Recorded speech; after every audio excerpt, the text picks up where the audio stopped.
Nitong mainit na issue. Ano po ba yung mainit na issue na yan, mga kababayan? Itong si Amy Marcos ay nagpunta sa Dahig. Ayan. Oh, 'di ba? Nagpunta po siya sa Dahig. Humiga po siya sa Dahig. Sa sahig pala. Yung anak ng tutsang kalabaw. Oo. Oh, anyway, pag-usapan po natin yan. Kasi meron po siyang tila nilabas na statement. Ika nga. Statement po na kung saan nung una-una napanood po yung kanyang nilabas na statement, sabi ko, grabe to. Manggang-mangga lang ang datingan. Talagang ginagamit po para po talaga sa kanya pong sariling kapakanan, di ba? Para sa kanyang sariling promotion, ika nga, di ba po? So ayan na nga, pag-usapan natin 'yan. Oh, ay nako po. So, itong video na ito, ipapakita ko sa inyo itong video na ito at panoorin nyo po at lawakan po natin ang ating isip. Bigyan po natin ng kaliwanagan ang mga sinasabi niya po dito. At atin po itong pakinggan ho talaga. Okay? Tingnan natin. Let's read between the lines. Ika nga. Di ba meron tayong ganyang klaseng kasabihan? Tayo ay wag lamang pong makinig doon sa sinasabi. Dapat po tayo ay talagang umuunawa dun sa nais na mensaheng iparating. Iba po kasi yung sinasabi lamang at yung mensaheng nais iparating sa taong bayan. Okay? Iba po yun. Kaya nga meron tayong kasabihan na read between the lines, di ba? O talagang intindihin. Yan po ang ating gawin ngayon. Kasi ako talaga nung napanood ko ito, sabi ko, anak naman ng tutsa. Lupit mo, Brad. Ang lupit mo, Day. Iba ka talaga. Yun ang masasabi ko dito kay Senator Amy. Expert. No, ako naniniwala ako yung pagkapanalo ni Marcos, ni Bongbong Marcos sa pagka-presidente, yan po ay gawain ni Amy. Alam mo yun? Yung mula sa pabanguhin ang pangalan ng mga Marcos, yung mula sa sabihin na natin yung ginto na yan, alam ko, sigurado ko, yan yung mga style ni Amy yung ganyan 'di ba, na talaga nga namang ewan ko, matatawag ba nating propaganda yan? Kasi mantakin nyo remember this, mga kababayan, remember this, don't ever forget ang mga Marcos na palaya sa Pilipinas because bumagsak ang ekonomiya. Nung panahon ni Senior, nagkaroon ng mga abusado, nagkaroon ng matinding pandaraya, di ba ho? Doon sa mga eleksyon. At the same time, talagang yung ekonomiya natin bumagsak nun. At talagang wala na. Out of control na, ika nga. Kaya nga nagdesisyon ang militar. Nagdesisyon ang mga kasundaluhan na magbago na ayusin na. Malinaw itong nangyayari sa Pilipinas nung panahon ni Marcos Sr. At ladies and gentlemen, nagtagumpay ang mga Pilipino noon at ang gumalaw dyan ay malaking faktor talaga ang mga military. Ngayon, nakita naman po natin, kaliwat kanan ang mga court decision na nagsasabing talagang meron pong tagong yaman, ill-gotten wealth. Napakahirap po kung ikaw ay iisipin mo ng malalim, napakahirap po paano mo aayusin yan. Nagdesisyon na ang korte. Marami na ang korte yung nagdesisyon na meron talagang ill-gotten wealth. Ultimo nga sa tax, Supreme Court na ho yun. Executory ho yun. How can you turn over the tides sa gitna ng mga ganyang klaseng mga desisyon ng korte? Ito hindi akusasyon Iba ho yung akusasyon sa meron ng desisyon. Ito ho'y guilty. Mga guilty na desisyon ng korte. Napakarami po niyan. Even US court, di ba? May mga ganyang desisyon. How did they turn around the perception ng mga tao? Napakahirap niyan. Ako, naniniwala ako, matalino si Senator Amy.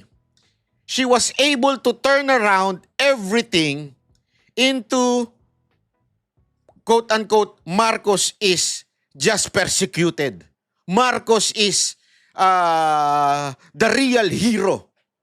As a matter of fact, yan na lumabas during the Duterte's time. Paano niya ginawa yan? Siyempre, yung mga vlogger niya na mga instead na ang pinush ay ang Duterte, pinush talaga ang mga Marcos. Huwag natin kakalimutan. Noong pa lang ng 2016, ipinapaalala ko na po sa inyo. 2016, gumagapang na po ang mga Marcos para pabanguhin ang kanilang pangalan. As a matter of fact, hindi nga natanggap nung iba eh. Bakit? Kasi si Pangulong Duterte, he was given a choice between Cayetano and Marcos, kanyang vice president. Mag-isip po kayo. Mag-isip po kayo ng maigi. Mag-isip. Kung kayo ay may isip, mag-isip po kayo. Bakit pinili ni Pangulong Duterte si Cayetano instead of BBM bilang partner niya as vice president? Doon pa lang, makikita nyo na talaga na si Pangulong Duterte, Rodrigo Roa Duterte, ay ayaw sa mga Marcos. Iyan o ilagay natin sa ating mga utak. Ayaw na ayaw niya po kay Bongbong Marcos. To the point na mas pipiliin niya pa po ang isang Cayetano kesa sa isang Marcos. Sa mga nanlalait kay Cayetano, wala tayong problema. Yan ay karapatan ninyo. Diba? Pero hindi niyo mabubura na mas pinili ni Pangulong Duterte si Cayetano kesa kay Marcos. Bakit? Abay, malamang sa malamang, based in your own opinion, amay malamang sa malamang, ayaw niya talaga to si Bongbong. To the point, pinili niya yung iba. O, tanggalin na natin sa ating usapan ngayon, yung argumentong ba't pinili niya si Cayetano. Hindi, tanggalin na natin yan. But the point here, hindi niya pinili si Bongbong Marcos. Bakit? Ayaw niya. And the time goes, di ba? Talagang umandar. O bakit sasabihin? Bakit di pinalibing ni Duterte ang mga Marcos? Because that is legally the right of a former president and a former soldier to be buried doon sa sementeryo ng mga bayani.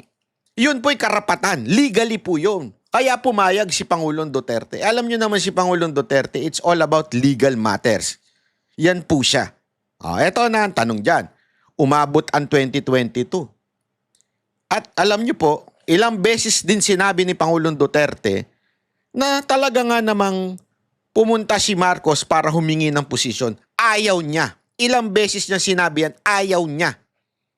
Ayaw niya talaga. So ano punto natin dito? Mga kababayan, may dahilan kung bakit ayaw ni Pangulong Duterte si Marcos. Aside from do sa sinasabi niya, na alam naman po natin, di ba, alam na natin yung akusasyon ni Pangulong Duterte kay Bongbong Marcos, because talaga namang questionable. Questionable po ang mga Marcos. Yan po ang, wag na natin tanggalin ho yan. And we discovered that. As a matter of fact, marami sa inyo nagsisi. Nabudol kayo. Tama. Okay po yan. But remember, nabudol kayo noon. Why? Because someone, nag-ayos ng perception ng mga tao tungkol sa Marcos. Sino po yun? Walang iba kundi si Senator Amy. Bongbong Marcos did nothing. Nothing. Because, alam naman natin, mahinang nilalango ito si Marcos Alam mo natin yun. Merong naglakad. Merong nagsaayos po nito. And we all know that is Amy Marcos. As a matter of fact, sinabi pa nga yan ni Vice President Sara Duterte, di ba? Na pinakiusapan siya ni Senator Amy tumakbo bilang Vice President kasi hindi sila mananalo kung sila lang.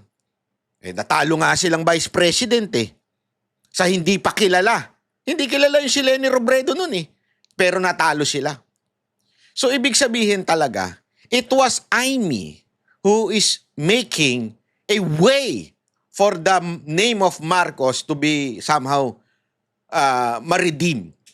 Yun ang pinaka-foundation, bottom line ng lahat ng ito. It is just to redeem the name of Marcos. Nothing else. And everything that is happening right now, okay? Ngayon, lahat po nangyayari ngayon. o ginagawa ni Senator Amy, it is not for the Duterte. It is for redeeming the name of Marcos. Yan ang hindi natin maintindihan. Hanggang ngayon, marami pa sa atin ang nagpapabudol. Yan lang ang motibo ni Amy. Wala nang iba. Yung sinasabing naaawa siya kay Pangulong Duterte, si Amy ay gagawa ng mga ganito-ganito dahil ayaw niya, dahil naggawa sa pamilya ko to. Hindi. Lahat lang yan ay talkish lang po yan. Lahat po lang yan ay propaganda. Ang tunay talaga ay yung paulit-ulit niya sinasabi noon hanggang ngayon. At hindi lang niya sinasabi ngayon, ginagawa niya pa. Ano yun? Never niyang binlame ang kapatid niya. Never sa nangyari kay Pangulong Duterte. Never! Eto mga kababayan, isang katibayan. Nung nagsalita po yung kanilang campaign manager sa Alyansa, tinanong niya sila, ano ba nakita ninyong pagbagsak ng Alyansa? Ang sinabi lang niya, tinuro lang niya yung kamera o yung leadership ng kamera because of the impeachment. Pero nung tinanong na siya nung reporter, what about the Hague? Medyo iniiwas niya. Iniiwas ni Tiangco yung tanong. Binabalik niya doon sa impeachment. Kasi kagagawa niyo ng kamera. But we all know. Oo, meron nagawa yon. Merong nagawa na para bumagsak ang alyansa because of that impeachment. But, ang talagang nagpabagsak sa alyansa, yung trigger point, ay yung tinanggal nila si Pangulong Duterte dito at dinala si The Hague. That's the trigger point. And, hindi niya sinisi ang kamera doon. Bakit? Alam niya kasi. Walang ibang gagawa noon kung hindi ang executive branch. Ladies and gentlemen, nanggaling na mismo sa secretary, nasa DILG. Ngayon, dininay niya na because nabuking siya. Pero nanggaling mismo. Di ba? Binanggit niya doon. Sino mga kasama? Si Anyo, si Remulla, o si Marbil, si Torre. Ay, di ko alam kung nabanggit niya si Torre. Sorry. Si Marbil lang ata nabanggit niya doon. At saka si Marcos. Proud na proud pa siyang sabihin yun. Di ba? Sinabi niya yun sa isang interview. Proud na proud. Niyang sinabing pinagplanuhan ito kasama ang Pangulo. Pero pansinin ninyo, bakit dun sa report ni Amy sa Senado, never niyang binanggit ang Pangulo? Never. As a matter of fact, sinasabi niya pa nga, walang kinalaman si Marcos. Anak ng 3 kalabaw na pinagdikit-dikit. Gumalaw ang lahat ng sekretary mo. Pati si Gibo. Binanggit doon. Gumalaw lahat yan. Nang wala kang alam as president. Tangina naman. Kalukuhan naman yan. Doon pa lang. Sige nga ho. Sige nga. Sige nga ho. Tanungin ko kayo. Kailan sinisi ni Amy Marcos yung kapatid niya bilang palpak sa lahat ng nangyayari sa bansang Pilipinas? Sige nga ho. Mananahimik na ako dito kung sasabihin nyo meron kayong may papakita kayong video na sinisi niya yung kapatid niya at sinabi niya, ito kasing kapatid ko, tatanga-tanga eh. O ito kasing kapatid ko, may kasalanan itong lahat na to eh. Sige nga ho, magpakita lang kayo sa akin ng bidyong ganon. Titigil na ako sa kakabanat kay Amy. Kasi nagagalit na kayo eh. Pikon na, umiiyak na kayo eh. Mga ganun, bubula na yung bibig nyo eh. Bakit hindi nyo maipakita? Again, ibabalik ko kayo sa kasaysayan. 2016. Di ba? Doon, tumakbo, natalo. Pero mula noon, binago na. Inaayos yung perception. They hired vloggers. To make the name of Marcos palatable sa taong bayan. Bakit nila ginawa yun? Because to redeem the name of Marcos. Until now, yun ang kanyang foundation. Yun ang kanyang pinaka-puso. I-redeem lang ang pangalan ng Marcos. Iligtas lang. Kaya nga, paulit-ulit niya sinasabi, lagi sa statement niya, may Marcos na natuto. Kasi nga, she wants to redeem the name of Marcos. That's the motive. More than anything else. Everything, yung halimbawang pagkampi sa mga Duterte, one, political survivor lang yan. Remember, nasa alyansa siya. Bakit pa siya nagpa-announce dun? In the first part, nasa alyansa siya. Tumindig pa siya dun sa stage ng alyansa. Nakita niya, naramdaman niya, ay, wala makagawa sa amin, walang mangyari sa amin ito. So, nirecalibrate niya. Sabi niya, sandali. Teka lang, hindi ko na mabobola ito mga ito. Doon tayo sabi mabobola ako. May mabubudol uli ako. So, lipat siya ng kampo. Tama, mali. And that was the turning point. Hindi dahil naawa ako kay Duterte dahil kinuha siya. That's bullshit. Sorry That's bullshit. Hindi. Kung naawa ka na sa mga Duterte nung una pa lang. Hindi yung kung kailan na pabulusok yung iyong pangalan at pabulusok dahil di ka naman nanalong senador, bigla ka na ng awa. Kasi yan yung sinasabi nung iba eh. O sinasabi niya na naaawa siya, ganun. Na hindi niya makaya, na isang matanda na may sakit, ganyan. Katarantaduhan po yan.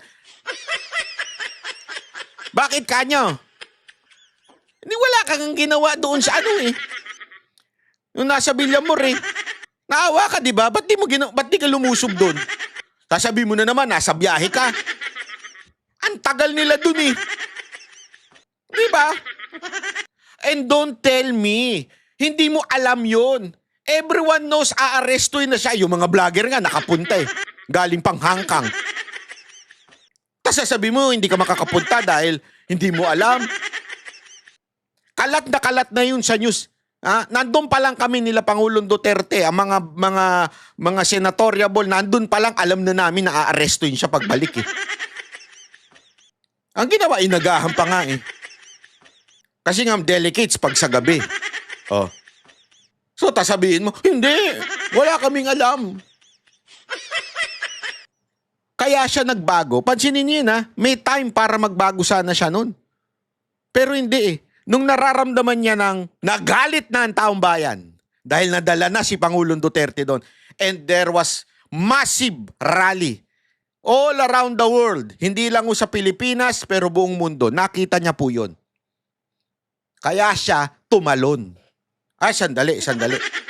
Yung dalawang bangka na sinasakyan ko, palubog na talaga isa, may tubig na As in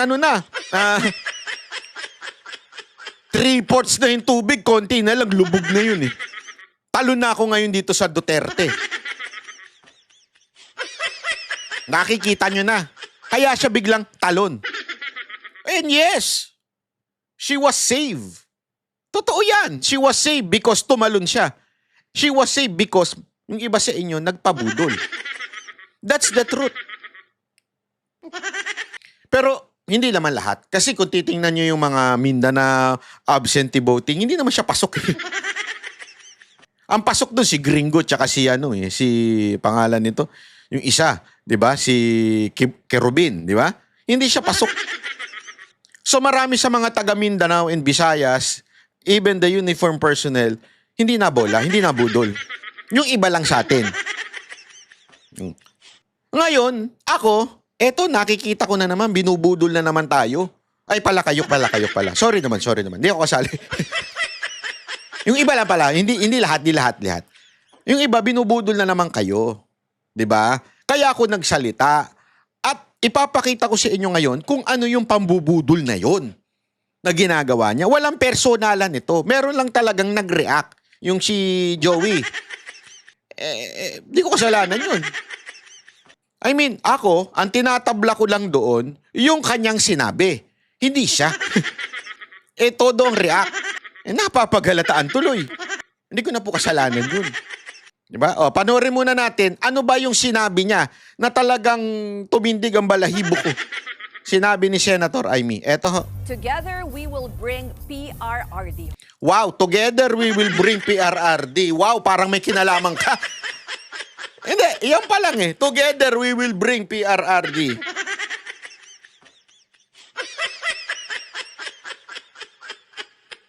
Ito yung post niya eh, nakasama yung abogado.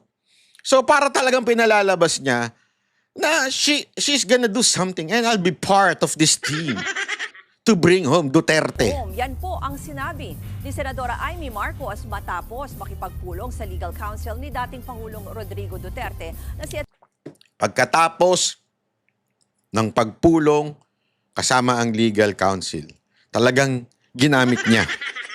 Manggagamit talaga? Hindi, manggagamit talaga eh. Baliktarin natin istorya. Istoryahin natin, ha? O, baliktarin natin. Ako nakipagpulong. Ako nakipagpulong kay Attorney Kaufman. Sabi ko, at bigla ako nag-post, iuuwi namin si Duterte. Ano mararamdaman ninyo? Hindi, wag na tayo mag-ano, kasi yung iba dinadaan sa technical eh. Ikaw simpleng tao. Uy, tangina si Banat Bay, may kinalaman. Talagang grabe ka talaga Banat Bay. Bayani ka. Kasama ka ni Kaufman, dadalin mo ang Pangulong Duterte pabalik dito. Di ba? Yes, you would say it's not literal. I know you would say that. But to the ordinary Filipino, yun ang magiging interpretasyon. Yung mga matatalino, hindi mabubudol doon.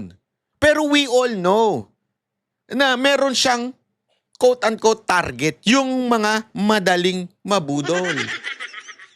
Kaya nga pag titignan mo yung mga comment sa akin, ang mga nakasulat doon, mga troll mga walang account, mga nakatago, walang friends. Alam mo, sabi doon, hayaan na natin tumulong si Amy na kung hindi naman dahil sa hearing ni Amy, hindi matutulungan ng pag-uwi kay Duterte. So talagang ang packaging nila ng kanilang team, whoever, sino yung mga yon, di natin alam kung sino yung mga pinuno ng mga Iminatics vlogger. Yung team nila, ganun ang tema. Tumutulong si Senator Amy sa pagpapauwi kay Duterte. Kaya nga ipinost yun with the picture of the lawyer. Now tell me, sige, kayo ang mag-isip. Tell me I'm wrong. Tell me na hindi intentional yung pag-post niya with a picture of the lawyer. Tapos siya nang sasabihin niya. I know. Ako alam ko na kagad yung palusot ng iba eh. Sasabihin nila, hindi yan literal. Ayan po illegal matters. Ano yun, kasi gagamitin yung sa hearing yung sigurado ko yan eh. But again, iba ang konsepto ng ICC sa konsepto natin ng korte sa Pilipinas. Hindi pwedeng makisawsaw ang sino man. Talagang yung abogado lang, wala nang iba. Ganon kahigpit po dyan, iba usapan dyan. Bakit nakikiklaim ka? Kasi somehow, you know na may nabudol ka. You know na may mga ordinaryong Pilipino, sorry for the term, medyo gullible. Sa Tagalog, uto-uto. Madali mong mabola. Pero hindi ho lahat. Katulad naming mga banateros at yung mga nanonood dito, mga subscriber, nag-iisip na hindi ganun yun. Huwag nating palabasin na tila meron kang trabahong ginawa. Attorney Nicholas Kaufman. Nagtungo sa The Hague, Netherlands si Marcos kasama si Vice President Sara Duterte. Sa kanyang post, sinabi ng senadora na batid daw niya ang pakiramdam ng mawalay sa sariling bayan dahil naranasan na nila ito noon. Kaya simulat sa pool ay alam daw ni VP Sara ang opinyon niya tungkol sa aniyay hindi katanggap-tanggap na sinapit ng dating Pangulo. So, biktima na naman kayo. Tingnan ninyo kung papaano niya tineturn yung tides. Tingnan nyo, ano pinalalabas niya? Hindi, biktima rin kami ng ganyan. Biktima. Sandali, bigla kayo naging biktima? Hindi kasi, tama nga naman, pinatalsik yung pamilya nila. Pero sandali! Sandali! Iba usapan ninyo. Iba yon. Taong bayan na nagpatalsik sa inyo nun. Ito, hindi taong bayan na nagpatalsik kay Duterte. Politika. Si Marcos lang. Kapatid mo. Wag mo nang baguhin ang kasaysayan. Sinasabi mo na naman dito parang pareho ng ginawa kay Marcos Sr. at kay Pangulong Duterte, magkaiba. Yung kay Marcos Sr., ayaw na ng taong bayan sa inyo. Pati yung mga sundalo ayaw na sa inyo nun. Kaya nga nagbaliktaran na nun. Yan ang katotohanan. Dito, hindi ayaw kay Duterte. Ilang tao lang.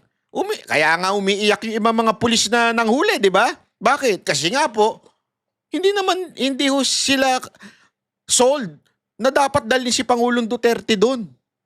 Di ba? Tapos sasabihin nyo, parang pareho kayo? Biktima ka rin? Anak ng wedding, oh. Gago! Sorry Senator Amy, wag ako. Wag ako. Hindi mo ako madadaan sa ganyan mo. Yung mga ganyang hirit, nako po, tablado sa akin yan. Bahaging pa ni Senadora Marcos, hindi raw siya naghintay ng 39 na taon para magkamali muli. At may Marcos daw na natuto na sa kasaysayan. So ayun, ligtas na naman. May Marcos na natuto sa kasaysayan. So sa madaling salita, sila lang yun. Siya lang yun. Si BBM lang yung Marcos na yun. Ha? Na mali. Ako, maayos ako na Marcos. So, ligtas na naman ng mga Marcos. Gago! Now, kung hindi nyo ito naaamoy, ewan ko na lang sa inyo. Hindi. Kung nagpapaniwala kayo sa ganito, ewan ko na sa inyo. Magpatingin na po tayo.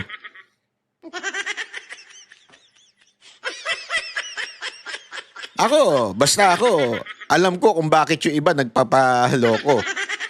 Kasi, mahirap nga naman mabuhay ngayon, lalo na walang kita ang vlog mo. Yan. Gid pa ng Senadora, hindi siya nagtungo sa The Netherlands para magdrama, kundi para tumulong na magawa ng paraan ng pagpapauwi kay dating Pangulong Duterte. Nakadetene sa Netherlands si Duterte dahil sa Hindi daw para magdrama. Wala ka naman matutulong dyan eh. Wala ka matutulong. Umuwi ka dito, tapusin mo yung hearing yon, may matutulong ka. Yun na lang eh. Alam mo, again we are thankful. Yan na naman yung hihiring. Magpasalamat na lang kayo kay Amy kasi hiniring niya. Thankful nga ako, palakpakan. Ay, mali. Paulit-ulit kasi yung magpasalamat na lang kayo kay Amy kasi pasalamat. Gusto mo kumanta pa ako eh. Gusto mo? Kanta ako. Hindi kasi parang sige. Ito, sakanta tayo ha. 1 2 3. Check. Salamat at tayo'y nagkasamang muli. Salamat sa kaibigang mong manggagamit.